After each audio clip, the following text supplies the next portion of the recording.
En tant que chef d'état-major général des forces armées, au moment des faits,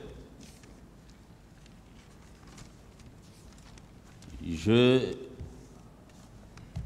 étais à l'état-major général où je commandais les troupes, c'est-à-dire l'armée en général. Mais laissez-moi vous parler des faits avant le 28 septembre.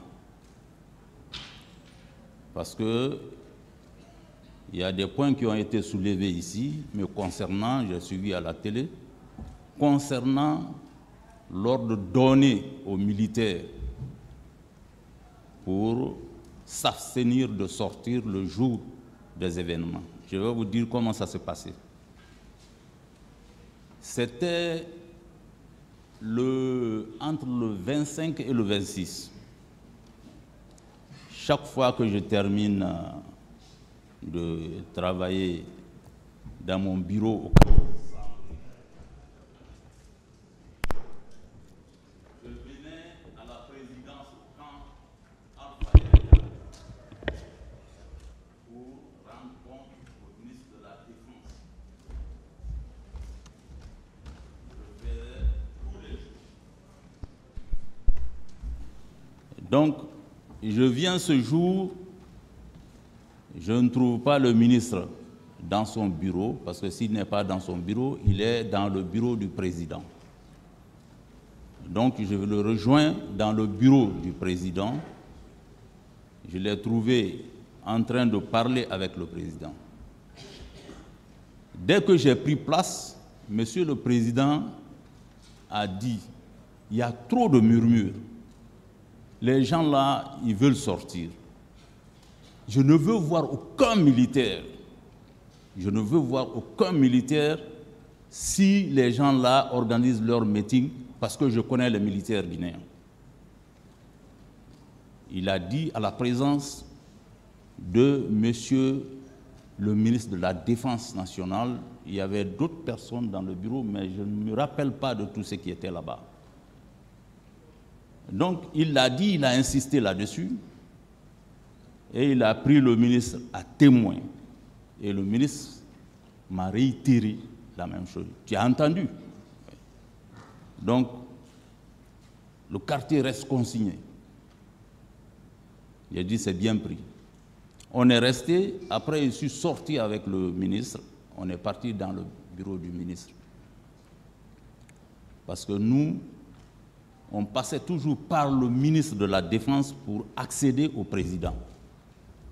Les comptes rendus, même si on veut rendre visite au président, on venait, les autres chefs d'état-major peuvent témoigner, et d'autres aussi, on venait toujours vers le ministre de la Défense pour accéder au président. Les comptes rendus aussi, on passait par le ministre de la Défense. Donc, c'est resté en mémoire. Après, ils ont voyagé sur l'Abbé. Donc, dans les radios, dans les journaux, dans les réseaux, tout le monde entendait les murmures, les informations sur l'organisation de l'opposition. Mais monsieur le ministre, comme vous avez dit, monsieur le président, comme on est venu pour manifester la vérité, rien que la vérité, moi, personnellement, parce qu'il faut parler de soi-même, je n'étais pas convaincu que ce meeting allait avoir lieu. Pourquoi? Parce que les leaders politiques étaient tout le temps avec le président. Des fois même quand nous, on venait, quand on vient à la présidence, on a un compte à rendre, on vient avec le ministre de la Défense, le ministre rentrait et nous, on restait à la porte. On apprenait qu'il est avec tel leader ou tel leader. Donc, il n'y a pas ce leader qui ne passait pas à la présidence. pour nous, les relations qui existent entre lui et ses opposants, c'est un monsieur qui pouvait, le président pouvait les convaincre pour surseoir à ce problème de meeting. Donc c'est pourquoi on n'était pas trop sûr. C'est ainsi que la veille, le 26, j'ai passé le communiqué à tous les chefs d'état-major, aux commandants des grandes unités.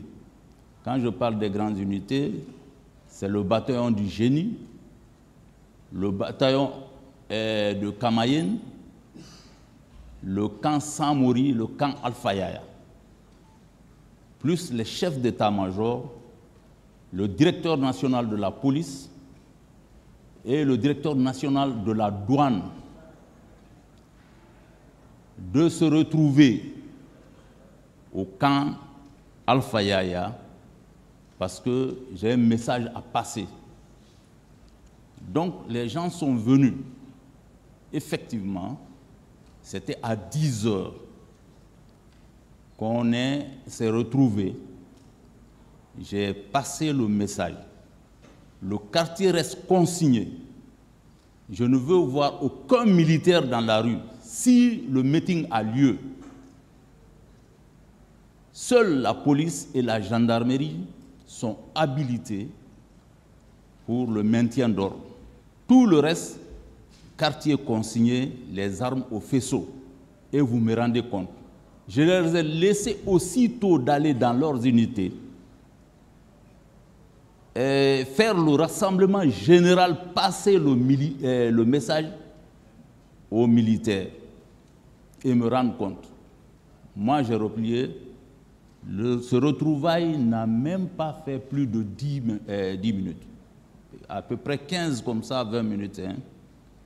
J'ai laissé tout le monde partir. Et effectivement, arrivés dans leurs unités, ils ont appelé le rassemblement et ils ont passé le message et on m'a appelé pour me dire que le message est passé. Donc, il y a des unités qui ont consigné même ce jour. Les militaires ont passé la nuit là-bas. Ils ont dit que personne ne rentre à la maison. On peut vérifier. Ces personnes qui commandaient ces unités, ils sont vivants encore. Ils m'ont passé le message qu'ils ont fait le rassemblement, que les armes sont au faisceau.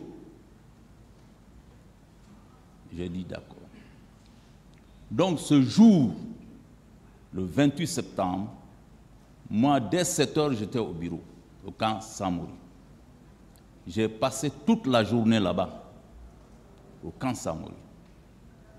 Et là aussi, moi-même, j'ai vu de mes propres yeux les armes au faisceau et quartier consigné.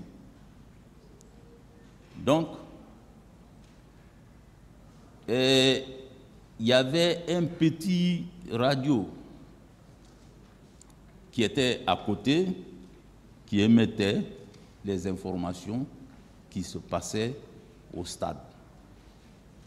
Donc, c'est à la radio, j'ai suivi beaucoup de choses. Entre-temps, entre 10h, 11h comme ça, je reçois l'appel de la dame, une Française, qui m'appelle, je ne sais pas comment elle a eu mon numéro, elle se présente à moi. Je suis responsable de la Croix-Rouge internationale et la Croix-Rouge, elle est là pour former la Croix-Rouge guinéenne. Elle me dit, je suis au stade, on est débordé. La Croix-Rouge est là, il y a beaucoup de blessés et il y a des morts. Elle dit, on a une seule ambulance. Je voudrais que vous m'aidiez à avoir des ambulances. J'ai dit, attendez, je vais contacter le service de santé. C'est là où j'ai appelé le colonel ministre de la Défense Diaby. Quand je l'ai eu au téléphone, j'ai dit « Où vous êtes ?» Il dit qu'il est en route, il va dans son chantier à Koya. J'ai dit « Ah !» J'ai dit « Attention, il y a quelque chose qui se passe. » Il dit « Quoi ?» Je ne s'en va pas au stade. Aide-nous à avoir des ambulances. J'ai dit, on m'a appelé à partir du stade. La Française qui, comment on appelle, qui commande, qui gère la Croix-Rouge, a besoin des ambulances. Moi, elle m'a demandé, mais moi, je ne peux pas trouver les ambulances. C'est pourquoi je vous demande de trouver des ambulances pour nous. Il a commencé par dire, il dit, toutes les ambulances de l'armée sont en panne, c'est sur cale. Et c'était vrai, parce qu'on a hérité des matériels défectueux après l'Ansana Conté. Donc, j'ai dit, mais qu'est-ce qu'il faut faire? Il dit, ah. Il dit, bon, attends, je te reviens, je vais voir au niveau des hôpitaux. Il dit, je t'appelle après. Il a raccroché. Bon, je suis resté. C'est après, il m'a appelé. Il dit, bon, j'ai appelé la dame, la directrice de l'hôpital Donka. Elle me dit aussi qu'ils ont une seule ambulance, que derrière l'ambulance là, qu'on l'a appelée, comme on appelle, au stade, qu'elle a mis l'ambulance aussi qui va chercher les blessés et emmener. J'ai dit, ah, j'ai dit, et les autres? Il dit, bon, il dit, voilà, je vais voir. Il dit, je vais voir. Donc, on est resté sur ça. Après, la dame m'a appelé encore. J'ai dit, ah, vous avez trouvé des ambulances parce que le ministre me dit qu'il y a une ambulance de Donka qu'elle a envoyée, que l'hôpital a envoyée. Il dit oui, ça fait 2 ambulances, mais c'est insuffisant. C'est ainsi, elle m'a demandé, est-ce que je peux avoir des camions? C'est pourquoi ce serait très, très, très important d'avoir cette dame-là. Elle peut nous dire beaucoup de choses sur cet événement. Donc, quand elle m'a dit ça, j'ai dit, bon, vous voulez combien de camions? Elle dit, ah, elle dit, même s'il y a 1 ou 2, j'ai dit, ça vous suffit? Elle dit, bon, de voir s'il y a plus, que je peux envoyer 3 camions. J'ai appelé le commandant du train militaire, je l'ai ordonné de préparer 3 camions carburés avec les chauffeurs à bord. J'ai dit de désigner un chauffeur comme chef de mission. Ils vont directement au stade, rencontrer la Française, se mettre à sa disposition et m'appeler. Donc quand j'ai dit ça, il a dit d'accord. Il m'a dit, est-ce que je peux mettre la corvée? J'ai dit non, pas de corvée. Les camions sont effectivement partis au stade, sont partis se mettre à la disposition de la Française, la Croix-Rouge. Et elle m'a confirmé que les 3 camions sont arrivés. Donc, c'est ces 3 camions que moi j'ai ordonnés.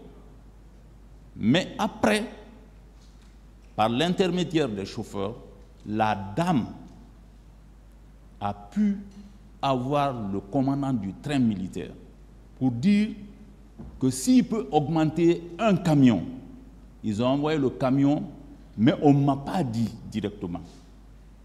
Donc, il y avait 4 camions. Les 4 camions sont partis au stade.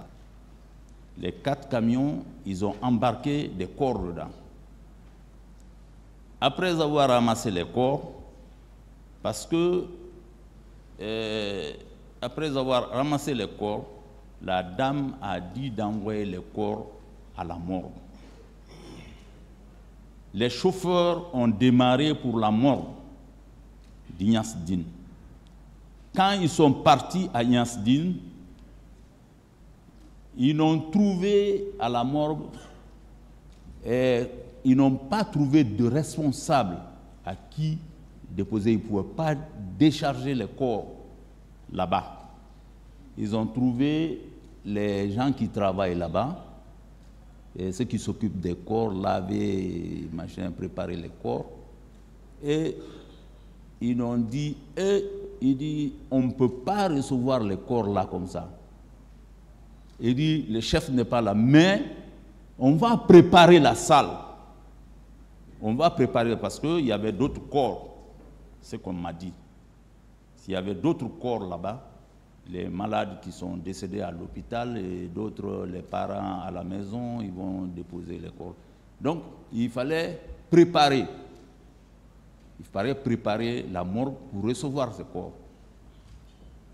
Donc,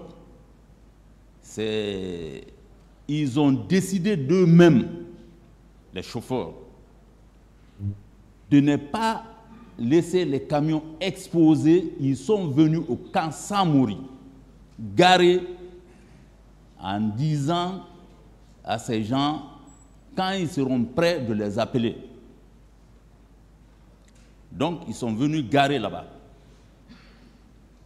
C'est après, quand c'est prêt, ils ont continué, ils ont ramené les corps à Niasdine, à la morgue, ils ont déposé.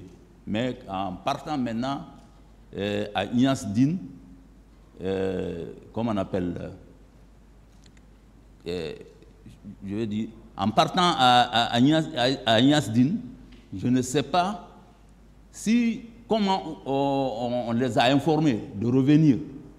Ça, je ne sais pas. Ça, les informations là, je l'ai eu comment? C'est après, j'ai appris dans les radios qu'on a enlevé les corps. J'ai convoqué les chauffeurs et le commandant du train. Je les ai demandés. Ils m'ont dit, il y a 155 corps que la dame a embarqué dans les 3 camions qui sont venus avec Niasdine. Et c'est les 155 qui sont venus au camp Samori. Les 155, quand ils sont partis, ils sont repartis, c'est les 155, ils ont déposé là-bas, à la morgue. Après tout ça, les camions sont revenus au camp, garé au parc du train militaire. Parce que j'ai vérifié après, à travers le commandant, si les camions sont rentrés. Ça, c'était vers les bandes de 17h. Maintenant, il dit que tous les camions sont rentrés. Voilà en ce qui concerne les corps. Et ces personnes ont été écoutées. Ils ont été écoutés. Parce que quand on a mis les commissions en place, ils ont dit tous ceux qui ont géré ce problème, je les ai tous mis à la disposition de la commission. Ils ont été écoutés, entendus, les chauffeurs. Donc, voilà en ce qui concerne les camions. Et j'ai dit pour le colonel Diaby, c'est moi effectivement qui l'ai appelé. Et quand il est venu au camp, comment on appelle, à l'hôpital Donka, il m'a appelé, il m'a dit,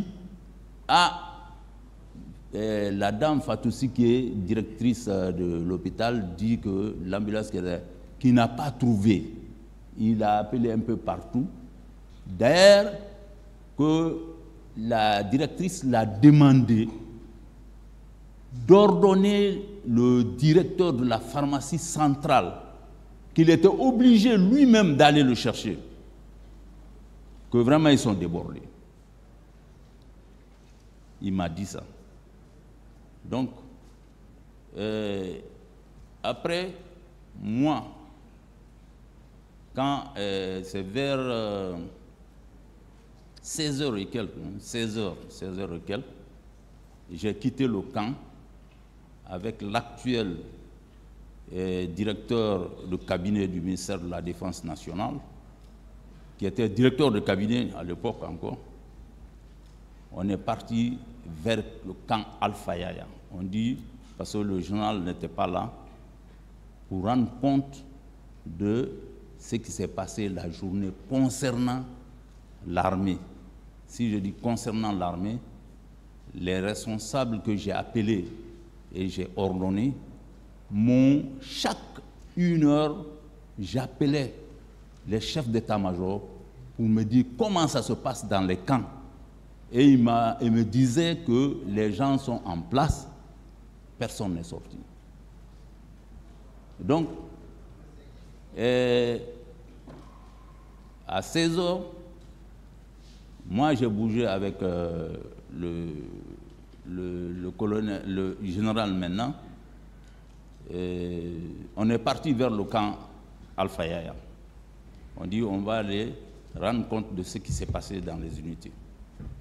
On trouve le président Dadis dans le salon. On le trouve, il était avec les éléments du salon. Donc, quand on est venu, on l'a trouvé, il criait sur ces gens. Vous m'avez empêché de sortir. Je voulais aller calmer les gens. Vous m'avez empêché de sortir. Hein? Vous tous, vous êtes des... Il disait des choses sur eux. Quand il veut s'approcher de la porte, tout le monde vient prendre son pied. Il dit non, de ne pas. Il dit que l'on cachait la clé de son véhicule, qui n'a pas pu sortir. Qu'il connaît les militaires guinéens. Voilà ce qu'ils ont fait. Ils m'ont trahi. Il a parlé. Donc nous, on a cherché à le calmer. Moi et Haba. On l'a calmé. Il est venu, il s'est assis sur le fauteuil. On a essayé de... On n'a même pas pu faire le compte rendu. Donc on a essayé. Quand il s'est calmé, on est resté jusqu'à 17h. Nous, on a pris congé, on est acquitté. 17h et quelques. On a pris congé, on est retourné, moi et Abba.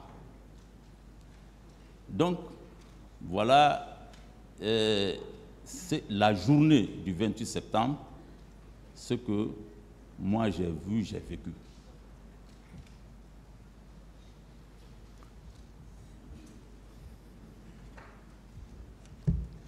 Monsieur Sanou, général Sanou, vous étiez le chef d'état-major général des forces armées à l'époque. Effectivement. Est-ce que tous les camps qui sont sur le territoire national relevaient de vous? Effectivement. Tous les camps militaires, je veux dire. Effectivement. Est-ce que ce jour, quand vous avez été informé de la situation qui prévalait au stade par la dame de la Croix-Rouge dont vous venez de parler, est-ce que vous avez pensé un peu à vous déplacer pour vous renseigner sur ce qui se passait un peu dans les camps? Parce que vous aviez donné auparavant l'ordre à tout le monde de rester dans les casernes. Est-ce que vous vous êtes déplacé pour aller un peu voir si l'ordre était respecté? Je ne me suis pas déplacé. Je ne suis pas sorti du camp jusqu'à 16h et quelques. Les chefs d'état-major, c'est mes interlocuteurs directs entre moi et la troupe. J'ai donné les ordres et ils me remontaient l'information que tout allait bien dans les camps et personne n'est sorti, les armes sont au faisceau. Mais moi, ce jour-là, je ne suis pas sorti au camp, sauf à 16h et quelques, je suis allé, on a pris l'autoroute directement, le camp Alpha Yaya.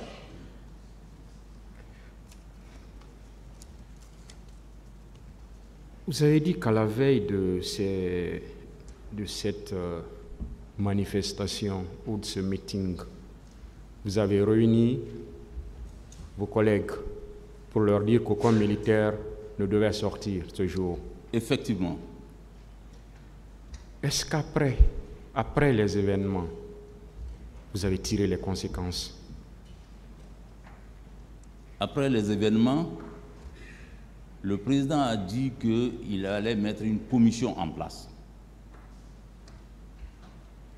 Ils vont mettre une commission en place, une commission nationale et une commission internationale qui va faire la lumière sur cette affaire. Donc, on ne s'est pas réunis pour discuter de ce problème. Quand il nous a dit ça, on attendait tout que la commission soit mise en place. Et effectivement, quand cette commission a été mise en place, j'ai été plusieurs fois consulté par la commission parce que tous les gens qu'ils avaient besoin pour entendre, je mettais les personnes à leur disposition. Et on les écoutait. Commencer par moi-même. Ils ont fait mon audition. Oui, ça, vous parlez du chef de l'État. Mais vous-même, vous avez dit ici que tout ce que vous faisiez avant, vous rendiez compte immédiatement au ministre de la Défense, qui était l'interlocuteur, laissez-moi finir, qui était votre interlocuteur auprès du chef de l'État. Est-ce qu'au sein de l'armée, parce qu'avant, vous avez réuni tout le monde pour dire à tous les militaires de rester ce jour dans les casernes. Oui. Est-ce qu'après, vous avez cherché à faire la même chose pour savoir est-ce qu'il y a eu des militaires qui se sont rendus au stade? Est-ce qu'il y a eu des militaires qui n'ont pas respecté les consignes? Est-ce que vous avez réuni encore, en tant que chef d'état-major de l'armée, est-ce que vous avez réuni encore les militaires ce jour pour le savoir? Bon, je n'ai pas réuni les militaires, mais voilà comment ça est. Le ministre n'était pas là. Il était à l'intérieur du pays. Mais quand il est venu, je l'ai rendu compte. Je l'ai rendu compte que tout s'est passé parce que je n'ai pas eu de rapport, je n'ai pas eu de compte rendu sur un militaire des rangs qui est sorti pour aller au stade. Si on m'avait rendu compte, j'allais prendre mes dispositions pour cela. Mais aucun compte rendu et comment on appelle, les chefs d'état-major m'ont confirmé que l'information qu'on les a remontée, c'était ça. Les gens sont restés dans les camps, les armes au faisceau, personne n'est sorti. Pour preuve, il y a comme l'aviation, génie, machin, ils ont passé la journée là-bas. Le jour qu'ils ont fait, ils n'ont laissé personne partir. Les armes étaient au faisceau, ils ont consigné automatiquement le 27. Les gens, ils ont dormi là-bas. Et même la nuit, on m'appelait pour me dire, ah, nous on est là, nous on est dans les unités, parce qu'on a dit que personne ne sort. Sinon, on allait... Qui a dit aux militaires ce jour de convoyer les corps à la morgue d'Ignace Dine? Voilà. Les chauffeurs disent que c'est la dame, après avoir, ils ont dit, envoyer les corps à Ignace Dine, la française. Et quand ils sont venus à Ignace Dine, qui leur a dit de ramener les corps au camp? C'est leur propre initiative, qui ne pouvaient pas laisser les corps exposés, les véhicules exposés là-bas, parce que les gens venaient partir. Les gens disent que la salle n'est pas préparée. Il faut qu'ils préparent la mort pour recevoir telle quantité. Donc ils ont décidé eux-mêmes, de leur propre initiative, de venir garer les véhicules. Vous n'étiez plus en contact avec eux? Non, moi, ça, on m'a expliqué après. Est-ce que vous n'étiez plus en contact avec eux? Avec les chauffeurs? Oui. Non. Vous ne saviez plus ce qui se passait? Après, c'est-à-dire, ça c'est après. Mais avant de partir au camp, j'ai appelé le commandant du train pour vérifier si les camions sont revenus. Effectivement, il m'a dit que les camions sont rentrés au camp, les 4 camions. Avec les corps, voilà, ou bien après, s'il vous plaît? Moi, j'ai dit même, excusez-moi. Les camions sont revenus effectivement les 4 camions avec les corps ou vides maintenant? Après avoir déposé, les camions sont venus vides. Est-ce que vous avez vu ces camions avec ces corps? Je n'ai pas vu les corps. Monsieur le Président, ça veut dire que tout se passait comme ça, vous n'étiez au courant de rien. Les camions, vous avez donné des instructions pour que les camions partent au stade, mais après tout ce qui s'est passé, vous n'étiez au courant de rien, jusqu'à ce que les camions reviennent vides. Non. J'ai dit que la dame, j'étais en contact avec la Française. Quand elle a fini, elle m'a dit que les camions, elle a laissé les camions, mais les camions sont partis à Niasdine pour déposer les corps. Monsieur le Président, le commandant du train, c'était qui? C'était Abouakar Doumbouya. Il est colonel maintenant. D'accord.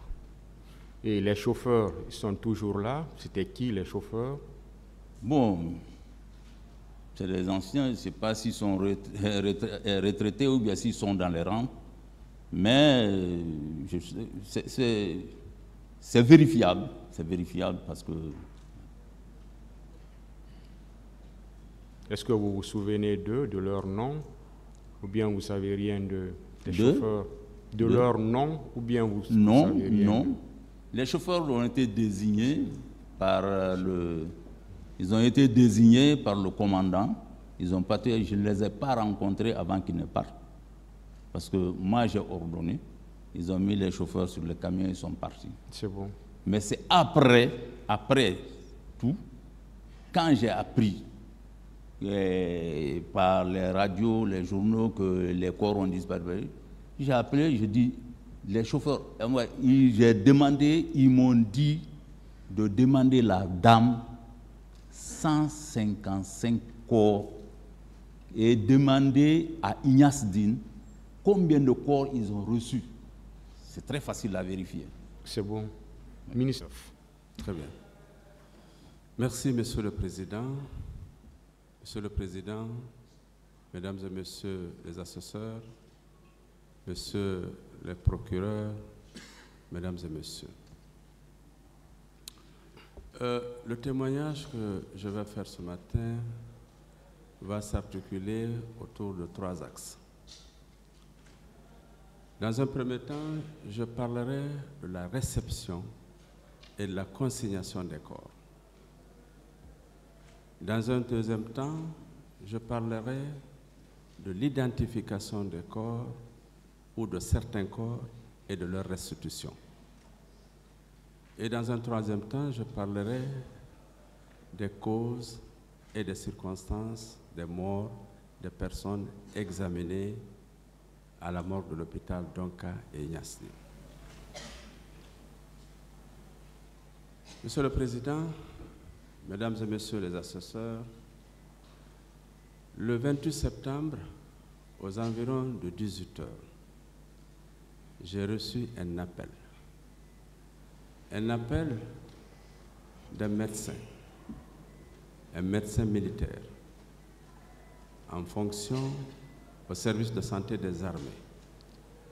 Il m'a dit ceci: Docteur, la hiérarchie militaire me charge de vous dire de venir à la morgue de l'hôpital Niasdine, de recevoir les corps des personnes décédées ce matin au stade du 28 septembre et de les mettre dans la chambre froide.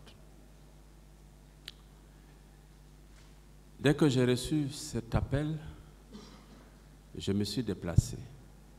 J'habite la banlieue de Conakry. Pour arriver à Niasdine, j'ai fait à peu près 30 à 45 minutes. Je suis arrivé à Niasdine aux environs de 19 heures. C'était le crépuscule. Et il était l'heure de la prière. Je me suis acquitté de la prière. Et dans l'arrière-cour de la morgue, pour ceux qui connaissent l'hôpital Niasdine, qui fait face à la mer, j'ai trouvé des collègues médecins militaires. Ils étaient tous en tenue. Ils étaient, comme je l'ai dit, en service. Ils travaillaient au service de santé des armées. Ils m'ont dit, docteur, il y a eu des morts d'hommes ce matin. Donc c'est pour cette raison que vous êtes là. Vous allez vous occuper de la réception de ces corps. Quelque temps après, pendant que nous étions arrêtés dans l'arrière-cour de la morgue, nous avons reçu le premier camion, un camion militaire qui est arrivé. À son bord, il y avait 21 corps. Ce camion militaire, au bord duquel il y avait 21 corps, était accompagné par des hommes en tenue. Ils ont commencé à descendre les corps et entre-temps, j'ai demandé aussi aux préposés de la morgue, aux étudiants en médecine qui étaient en stage et à tout le personnel de mettre en dispositif en chaîne pour pouvoir recevoir les corps et les envoyer dans la chambre froide.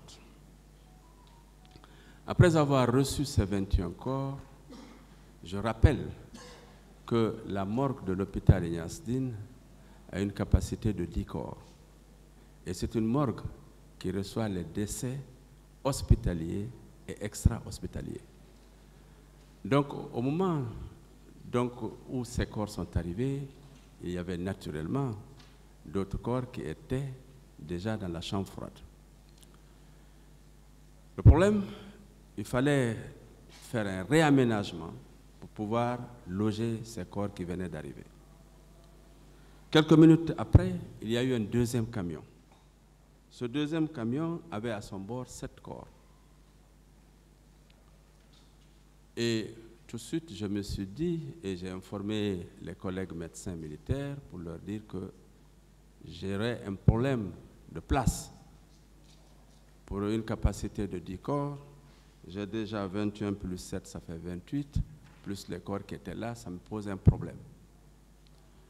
J'ai essayé, avec les préposés de la morgue, de faire des aménagements pour quand même encore recevoir les corps.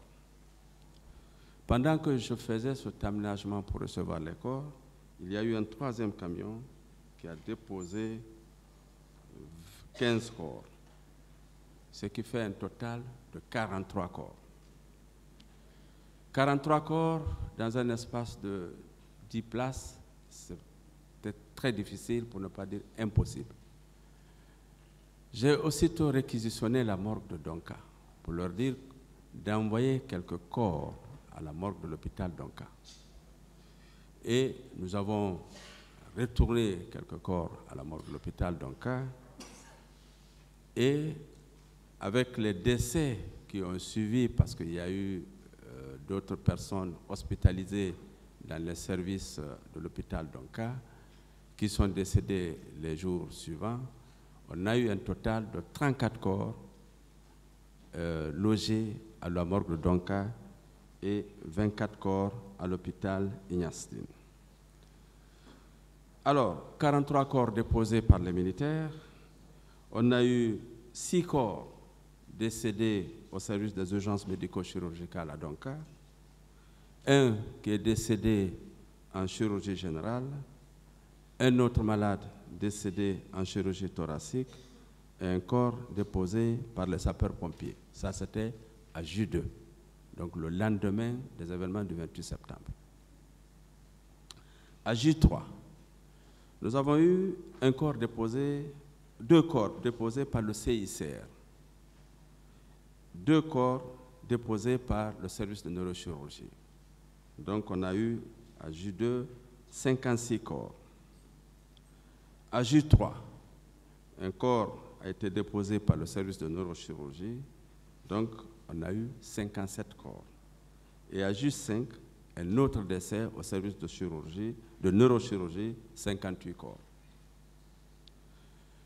Ce sont les 58 corps qui ont été reçus et gérés dans les 2 morgues de l'hôpital Ignace Dine et Donka. Après avoir reçu ces 58 corps, naturellement, le premier problème, c'est comment loger 58 corps avec une capacité de 10 à Donka, et 10 à Ignasdine et plus ou moins 14 à Donka. On avait une chambre froide de 10 plus une petite chambre de 4. Alors à Ignasdine et à Donka, c'est le service de médecine légale qui a géré les corps. C'est une équipe.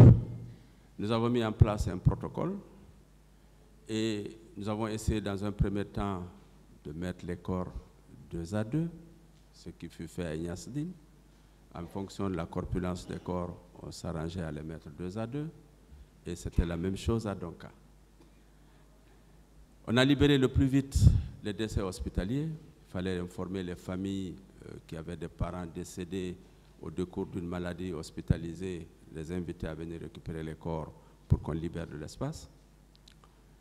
Et à Donka, nous en avons fait la même chose pour mettre les corps 2 à 2, après avoir effectué une toilette funèbre, mise en linceul, et puis mettre les corps dans les chambres froides. Malgré cette disposition, naturellement, il restait des corps qui n'ont pas de place. Il fallait les mettre alors sous les paillasses. Pour ceux qui connaissent les morgues, il y a des salles où il n'y a pas de chambre froide, ce sont des paillasses, c'est là où on fait les toilettes funèbres. Alors les corps qui ont été déposés sur les paillassons ont été préparés, ont été embaumés avec du formol pour naturellement retarder la putréfaction. Après avoir logé les corps dans les différentes chambres, on devrait être confronté à l'identification des corps. Je rappelle, Monsieur le Président, que je n'ai pas reçu de réquisition aux fins d'autopsie. J'ai beaucoup entendu parler, mais je n'en ai pas reçu. Mais, étant médecin légiste, je devrais quand même faire mon travail en dehors du simple fait, simple consignation des corps. Il fallait examiner les corps, il fallait procéder à l'identification des corps parce que le besoin était là et aussi à déterminer les causes de décès. Concernant l'identification des corps, nous avons procédé dans un premier temps au déshabillage des corps. Nous avons essayé de collecter les éléments antémortem, les habits, les objets, les pièces d'identité qu'on pouvait retrouver, les montres, toute information antémortem pouvant être utile à l'identification des corps. Nous avons essayé de les mettre dans des sachets avec des numéros. Au niveau des chambres froides, c'est 10 places, donc chaque chambre a un numéro. Par exemple, la chambre 1, on l'appelle C1, C2, C3, C4, C5, jusqu'à C10. Alors, pour les corps, s'il y a 2 corps dans la première chambre, on a des objets correspondants qui sont mis sous scellés dans des plastiques, on affecte un numéro correspondant. Un exemple, C1, c'est la première chambre froide, le premier corps, c'est C11. Le deuxième corps, c'est C12. Donc, l'objet correspondant est mis sur place. Donc, C11 correspond au premier corps de la chambre 1, C112 correspond au deuxième corps de la chambre 1. C'est valable pour les autres chambres, la chambre 3 jusqu'au niveau de la chambre 10. Ces éléments antémortem étant bien recueillis, nous avons procédé à l'examen des corps. L'examen des corps pour voir s'il y a d'autres marques, des tatouages ou d'autres signes particuliers pouvant nous aider à l'identification des corps. Je me rappelle bien, j'ai suivi un des procès ici, un jeune qui a dit que quand il a perdu son frère, il se demandait où est-ce qu'il est mort ou pas. Il a demandé, regardez sa poche, retrouvez une clé et renvoyez-moi la clé, je vais voir si c'est la clé de sa chambre. On a amené la clé, il a ouvert la chambre et il savait très bien que la personne qui portait ce pantalon dans lequel il y avait la clé était bel et bien son frère. Voilà à peu près ce qu'on a fait pour les éléments antémortem. Nous avons essayé de collecter ces éléments. Nous avons examiné les corps pour voir des signes particuliers qui existent chez certains corps. Et enfin, nous avons procédé à l'identification visuelle. Sur les corps examinés, Monsieur le Président, nous avons trouvé qu'il y avait des personnes qui sont décédées par arme à feu, sur lesquelles nous avons trouvé des lésions d'origine balistique avec des orifices d'entrée et des orifices de sortie. Nous avons trouvé qu'il y avait 13 corps qui présentaient des orifices d'entrée. Des orifices d'entrée avec 3 orifices de sortie. Autrement dit, les projectiles sont rentrés, mais ils ne sont pas sortis. On a eu 3 orifices de sortie. Sur les 13 corps décédés par arme à feu, les 9 étaient tirés du dos. Autrement dit, l'orifice d'entrée des projectiles était dans le dos. C'est du dos vers la cage thoracique en avant. Ça veut dire simplement que probablement ces messieurs, en tout cas, étaient en train de marcher ou de courir. En tout cas, ils ont été tirés de dos. 2 cas sur les 9 étaient tirés du dos, je disais. On a eu 2 cas où c'est au niveau du segment céphalique. Parmi les 2 cas, il y avait un cas à bout touchant. Donc on a mis l'arme au niveau temporal ici, avec un tir à bout touchant qui a projeté le cerveau. On a eu 2 au niveau de l'abdomen avec éviscération et hémorragie abondante. En plus de ces armes à feu, on a eu 27 cas de polytraumatisme. Polytraumatisme, c'est des fractures multiples. Parmi les 27 cas, on avait 10 cas de plaies. De plaies par instrument piquant et par instrument piquant tranchant. Piquant, ça peut être le couteau, ça peut être, je sais pas, le baïonnette, ça peut être piquant tranchant ou tranchant contondant. On a eu 10 cas de polytraumatisme où on avait des ecchymoses, on avait des hématomes au niveau de la tête, au niveau du thorax. Il faut retenir que la plupart des lésions qu'on a observées sont des lésions qui sont localisées au niveau du segment céphalique et du thorax, qui sont, comme vous le savez, Monsieur le Président, des segments mortels. Parce que c'est à ce niveau où se localisent les gros vaisseaux, c'est à ce niveau que se localisent les organes comme le cerveau et le cœur. Il n'y avait pas de lésions observées au niveau des membres inférieurs. Monsieur le Président, après avoir fait cet examen sommaire, nous avons un rapport détaillé sur toutes les lésions et la trajectoire des projectiles. Nous avons, comme je vous disais, identifié certains corps. Nous avons pris soin de, je vais vous donner leur nom. Vous avez Bari Amadou Diarouga, 21 ans. C'est un élève. Il est décédé au stade du 28 septembre, le 28 même. Il habite Dar es Salaam. Il avait une ecchymose et un hématome multiple. Il est mort par suite d'un objet contondant. Il a probablement eu un coup par objet contondant, je ne saurais pas dire lequel, au niveau de la tête. Diallo Boubacar Sidi, il a 31 ans, c'est un commerçant. Il est mort au stade le 28 septembre. Il habite Amdalaï 2. Il avait également des hématomes au niveau de la région temporale gauche, également provoqués par des instruments contondants. Vous avez Bamamadou Aliou, il a 44 ans. C'est un taulier peintre. Il habite Afia. Il avait une plaie transfixiante au niveau du flanc droit, de l'abdomen, avec un orifice d'entrée à la face postérieure et un orifice de sortie à la face antérieure, avec une fracture de la 12e côte à droite. Il est mort par une lésion par arme à feu. Bari Algassimou, il a 32 ans, C'est un vendeur. Il habite Koloma 2. Il est également mort par suite d'une plaie transfixiante par arme blanche et une autre plaie par arme à feu. Diallo Tierno Mamadou Ouri, il a 36 ans. C'est un fonctionnaire au ministère de l'Environnement. Il est mort au stade. Il habite Koloma 2. Il avait un polytraumatisme puis une fracture du crâne. Kamara Abdul Karim, il a 47 ans. C'est un chauffeur. Il est mort au 28. Il habite Tugiwondi. Il avait des plaies contuses et un traumatisme de l'abdomen.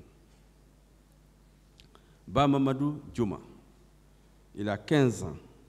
Il est sans profession.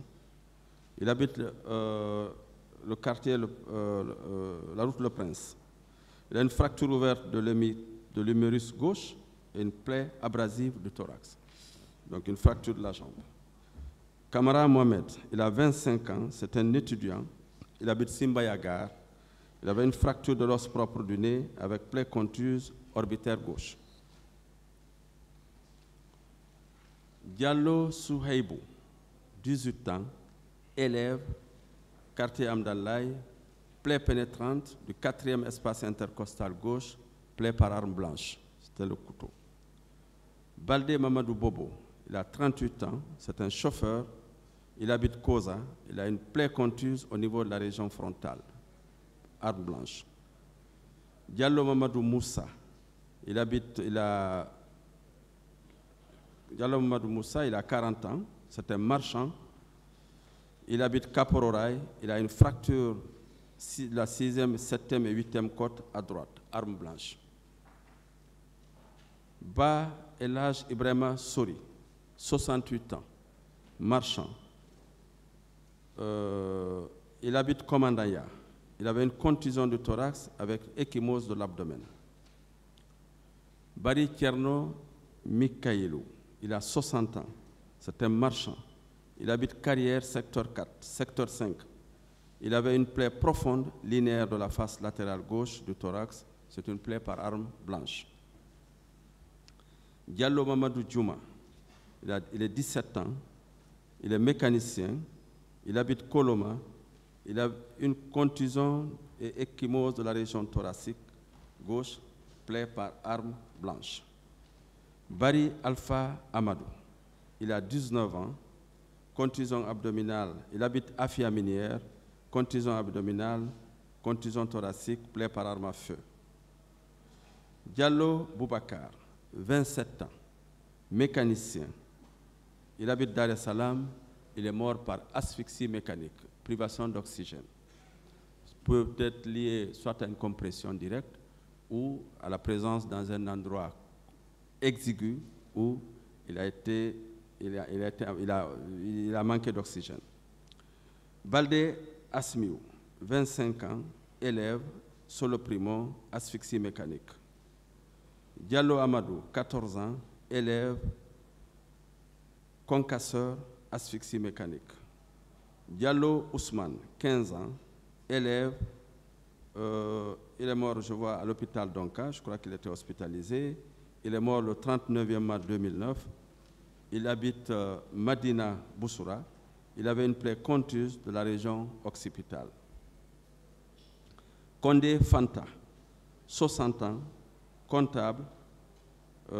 Elle est décédée le 28 novembre 2009, habite Anko 5, asphyxie mécanique. Ba Tierno Mamadou, il est mort hospitalisé à l'hôpital d'Onka.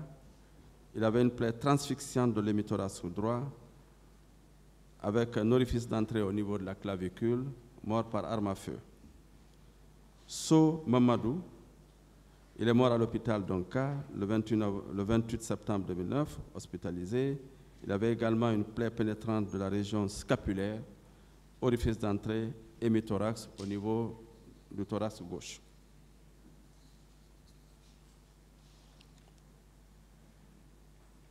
« 24. Kourouma Hirasi, 24 ans, il habite Taouya. Il avait une plaie pénétrante de la région temporale gauche avec un orifice d'entrée, également décédé par arme à feu. Asmiou, c'est un homme, il avait une plaie pénétrante occipitale, région occipitale également, arme à feu. Diallo Alpha Omar, 13 ans, il est mort à l'hôpital d'Onka, il habite Amdalaï, il avait une contusion thoraco-abdominale, plaie par arme à feu. Diallo Alpha Omar, 27 ans, il est mort aussi à l'hôpital d'Onka. Il avait une contusion crânio-encéphalique avec une plaie ouverte de la région pariétale, arme blanche. Diallo Boubacar, 29, 35 ans, il est mécanicien, il habite Simambossia, il avait une large plaie de l'épigastre, plaie par arme blanche. Bari Mamadou Saliou, 30 ans, il est boulanger, il habite Koza, il avait une plaie contuse de la région temporale, plaie provoquée par une arme blanche.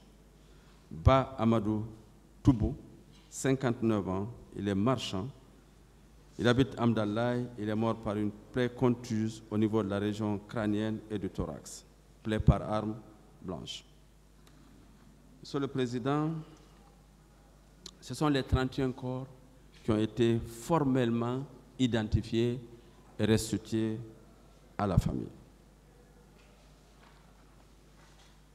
Parmi ces corps, il y en avait qui n'ont pas été identifiés. Ces corps qui n'ont pas été identifiés ont fait également l'objet d'une expertise médico-légale pour déterminer les lésions rencontrées, également les causes de décès. Alors, lorsque nous avons fini d'examiner ces corps, les corps non identifiés sont toujours restés dans la chambre froide. Beaucoup ici ont dit qu'il y a eu une commission de restitution des corps. Oui. Cette commission de restitution des corps a été présidée par l'ancien ministre de la Ligue islamique. Et j'étais en contact avec cette commission. Chaque fois qu'il fallait restituer un corps qui est formellement identifié, on m'appelait pour me dire telle personne arrive, le corps, parce que les personnes passaient déjà à la morgue pour identifier les corps, et vous pouvez le restituer. Donc nous avons travaillé comme ça. Alors les corps qui sont restés non identifiés, et il était question maintenant d'organiser une identification visuelle pour appeler tout le monde, toutes les personnes qui ont perdu un parent, une personne, une connaissance, de venir et examiner, revoir encore une dernière fois si toutefois il y a une chance de retrouver son parent disparu.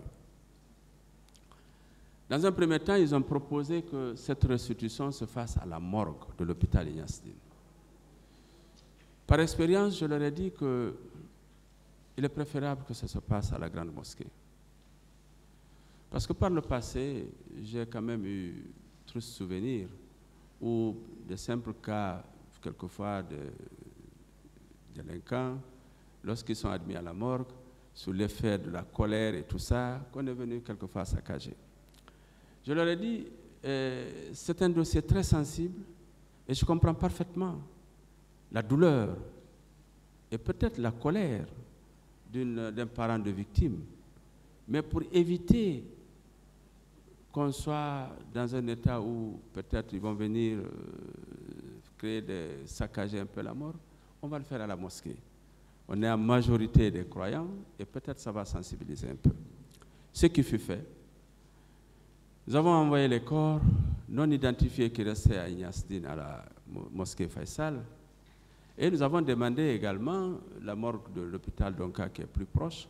On a sorti les corps qui se trouvent à la morgue de l'hôpital d'Onka pour les envoyer à la grande mosquée Faisal. Les corps étaient en linceul, On avait fait ce qui était possible sur le plan de la thanatopraxie, sur le plan des soins des corps, pour faciliter la reconnaissance. Il faut dire tout de suite que la dégradation des corps est un phénomène, est un processus naturel. Tout ce qu'on fait sur les corps, c'est pour retarder cette putréfaction. Et les corps, ce que j'ai oublié de vous dire, parmi les corps à l'admission, on avait 11 corps qui étaient déjà en début de putréfaction. Ça, j'ai oublié de le dire.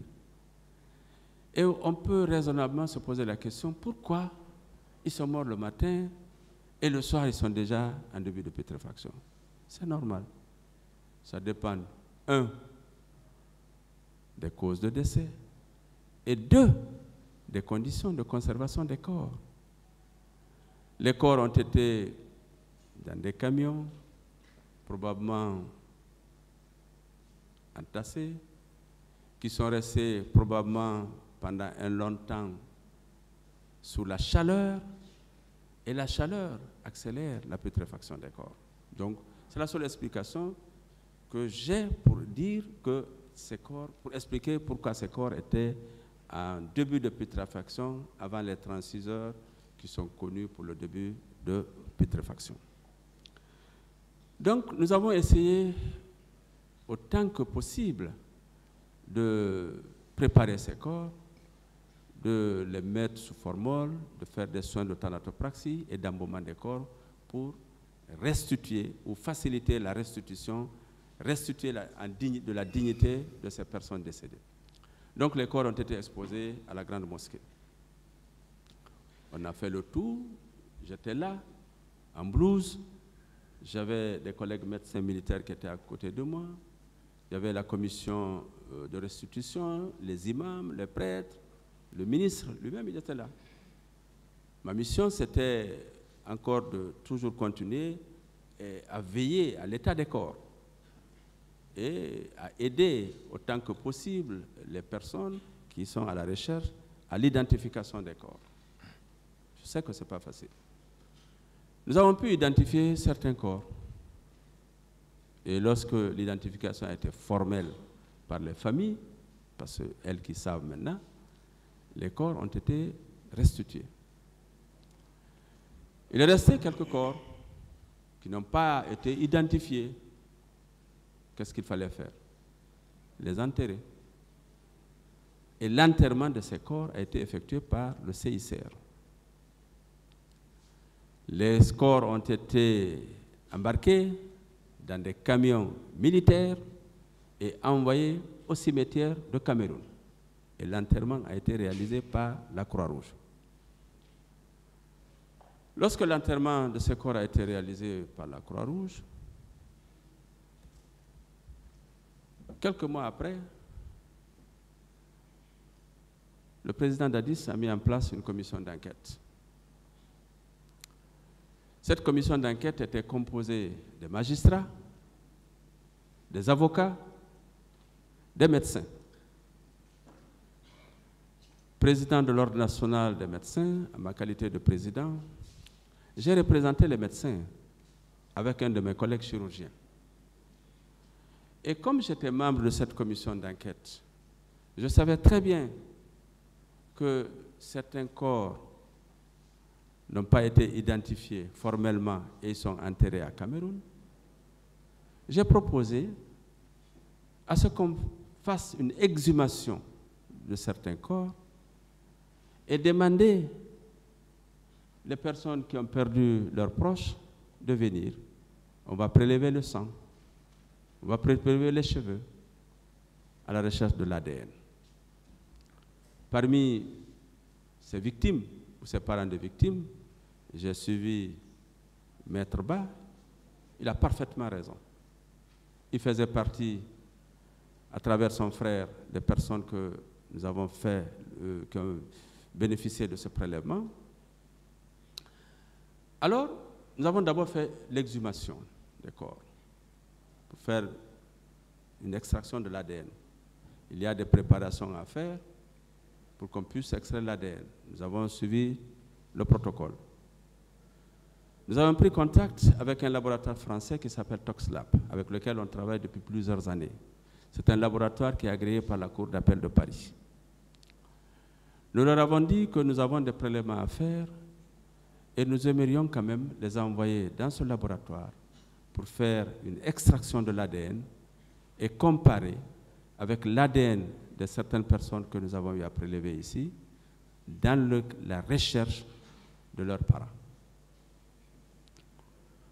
Donc, du côté guinéen, j'ai essayé de passer l'information. Je crois que je ne connais pas le nombre de personnes que j'ai prélevées, malheureusement, mais je me rappelle de M. Ba, Maître Ba. Et avec d'autres personnes, nous avons fait des prélèvements de sang, nous avons fait des prélèvements de cheveux, nous avons fait des prélèvements de fanères, et nous avons prélevé les os au niveau du bassin, nous avons prélevé le fémur. Nous sommes allés avec les prélèvements. À l'époque, heureusement, il n'y avait pas Ebola, parce que, qui complique un peu le transfert des liquides biologiques. Donc, nous avons pu transférer les prélèvements à Paris. Arrivés à Paris, nous sommes allés à ToxLab et ils nous ont dit que c'est tellement compliqué qu'ils ne peuvent pas le faire. Ils nous ont donné l'adresse d'un laboratoire qui se trouve à Nantes, qui est un laboratoire spécialisé de biologie moléculaire, qui est capable de faire l'extraction de l'ADN. Nous avons déposé les prélèvements à Nantes. Ils ont fait le travail. Vous savez, au niveau de l'ADN, il y a l'ADN nucléaire et l'ADN mitochondrial. Il était plus facile de rechercher sur la lignée maternelle des personnes disparues par rapport aux prélèvements qui ont été réalisés sur les fragments osseux que de rechercher l'ADN nucléaire. Donc il fallait rechercher l'ADN mitochondrial. Nous avons envoyé dans ce laboratoire qui était spécialisé dans ce domaine. Ils ont fait les recherches. Un mois après, ils nous ont rendu les résultats. Et le résultat de ce laboratoire a été déposé à la commission qui a suivi ce dossier d'instruction, je ne sais pas, qui avait son siège au Palais des Nations. Au Palais des Nations.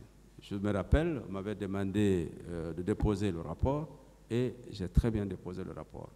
Et malheureusement, la recherche a été infructueuse. Autrement dit, sur les personnes prélevées ici, il n'y avait aucune personne qui avait en tout cas un lien de parenté avec les fragments osseux qui ont été prélevés ici. Et j'ai donné cette mauvaise nouvelle à Maître Ba, et qui a compris et qui a accepté, et tous les autres qui ont effectué ce prélèvement dans mon service. Monsieur le Président, pour terminer, nous avons essayé de voir un peu l'âge des victimes. Nous avons trouvé que sur les 58 corps, on avait 4 qui avaient un âge inférieur à 15 ans. On avait 7 qui avaient un âge compris entre 16 et 25 ans. On avait 7 qui avaient un âge de 26 à 35 ans. 4 qui avaient un âge de 36 à 45 ans. Et 5 avaient un âge de 46 à 55 ans. Plus de 55 ans, on avait 5. Et l'âge, 50% avaient un âge compris entre 16 à 35 ans. Et l'âge moyen était de 28 ans. Monsieur le Président, Mesdames et Messieurs les assesseurs, Messieurs les procureurs, voilà ce que je pourrais dire dans un premier temps en attendant vos questions sur, comme vous l'avez dit, ce que j'ai vu, ce que j'ai entendu et ce que j'ai fait dans le cadre de la gestion des dépouilles mortelles à l'occasion des événements du 28 septembre. Je vous remercie. Monsieur Ba, bon. D'abord, est-ce qu'on peut avoir toute cette documentation? Oui, Monsieur le Président, je vous remettrai un rapport. D'accord. Il y a eu en tout combien de corps? 58 corps, Monsieur le Président. 58. 58, que moi j'ai reçus. Et combien de corps ont été exposés sur l'esplanade de la mosquée Faisal? Bon, moi je fais la différence entre les 58, on a identifié formellement 31, 58 moins 31, je ne sais pas, ça fait combien? C'est ça, c'est le reste là qu'on a exposé. Vous avez dit? 58 moins 31. Je n'ai pas compris. On a restitué 31 corps qui ont été formellement identifiés. Oui. Voilà. Donc, 31 moins 58, je crois, j'ai noté ça quelque part ici.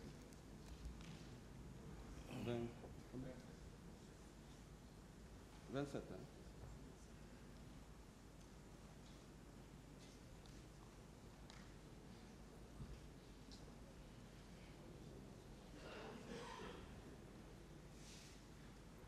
« 27. Voilà.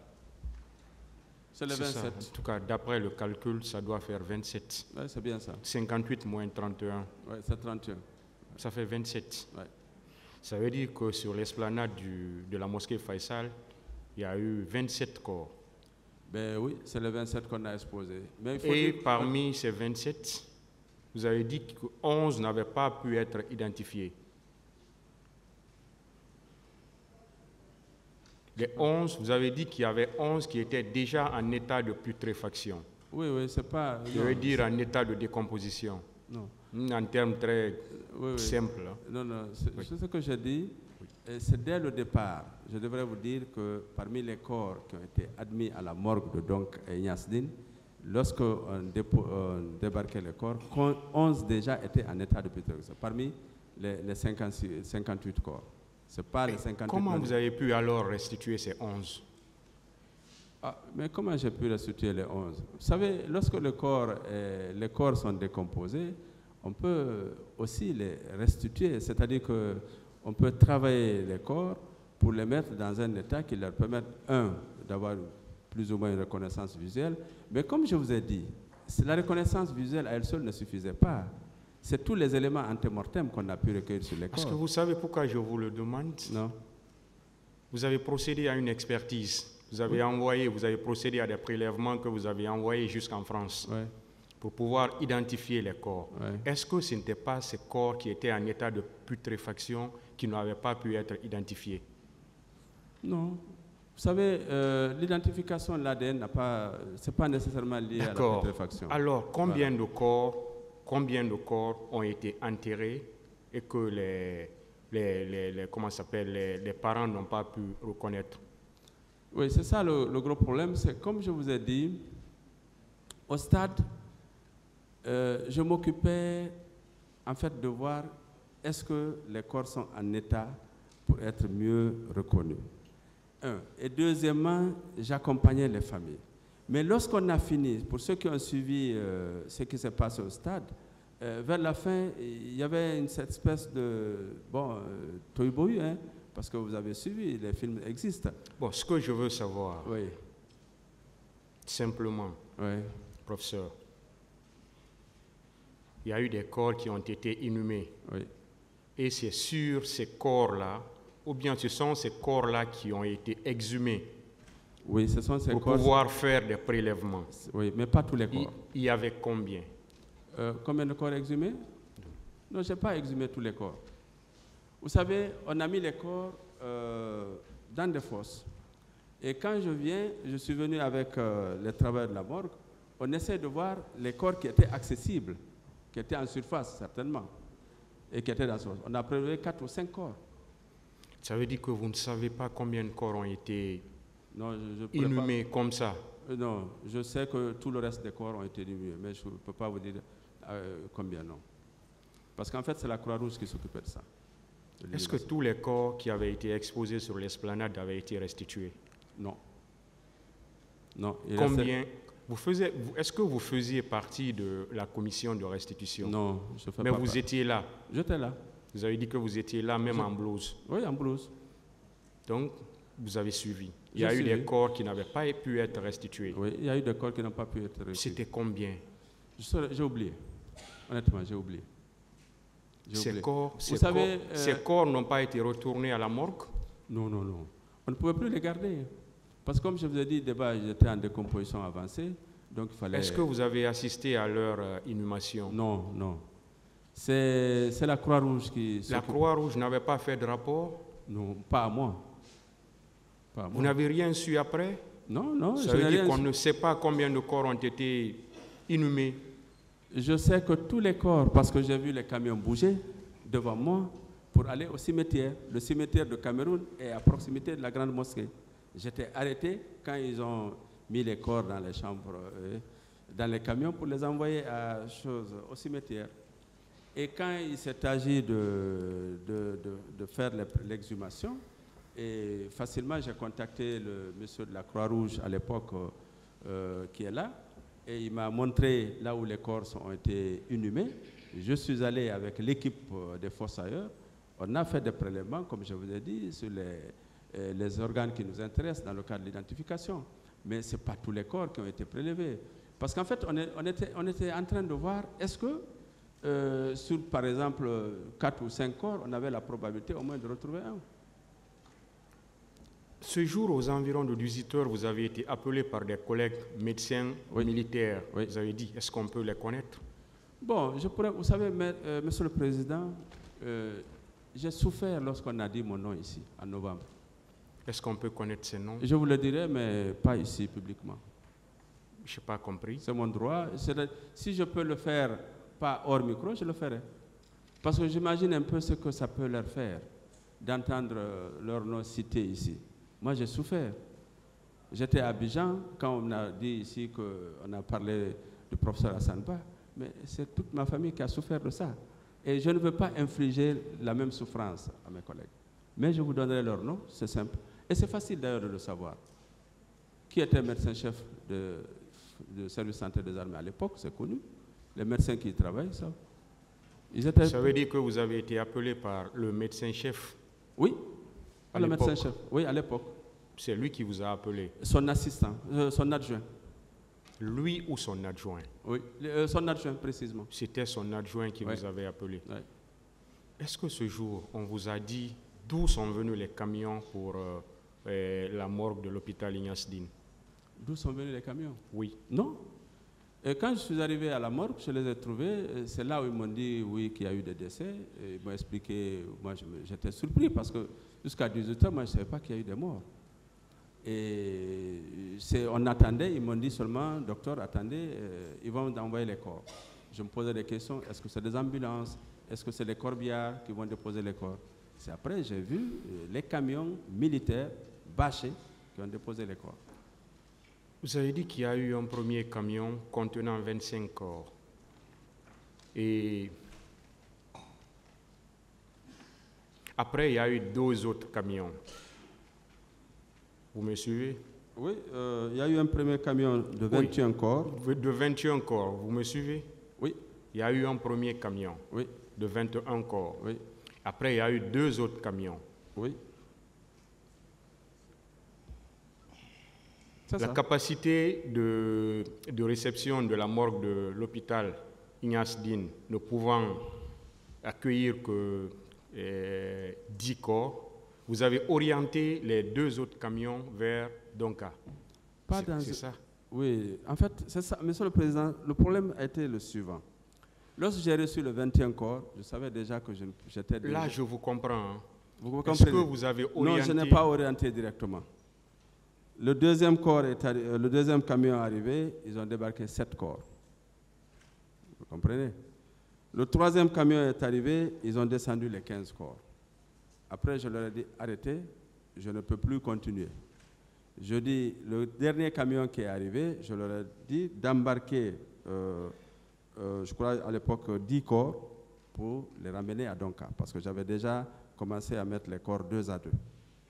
Parce qu'en plus des 10 corps que j'ai ramenés, ou j'ai oublié le chiffre exact à Donka, parce que je m'occupais des 2 morgues, il y avait tous les décès maintenant des services techniques de l'hôpital Donka, je les envoyais directement à la morgue de l'hôpital Donka. Donc c'est le dernier camion qui a retourné certains corps à Donka. Il y a eu en tout combien de camions? 3. 3 camions. Oui. Et ce sont les corps de ces 3 camions que vous avez reçus, que vous avez partagés entre tout à fait, Donka, Ignace et Donka. Et Donka.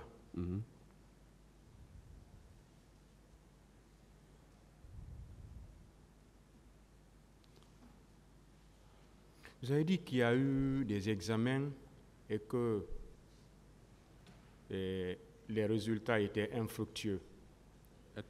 Étaient infructueux. Oui. Est-ce C'est-à-dire qu'on n'a pas trouvé. Est-ce qu'à partir de là, vous pouvez dire qu'il y a eu des corps qui n'ont pas été retrouvés? Non, non, non, non. Vous savez, la technique de l'ADN, c'est très compliqué.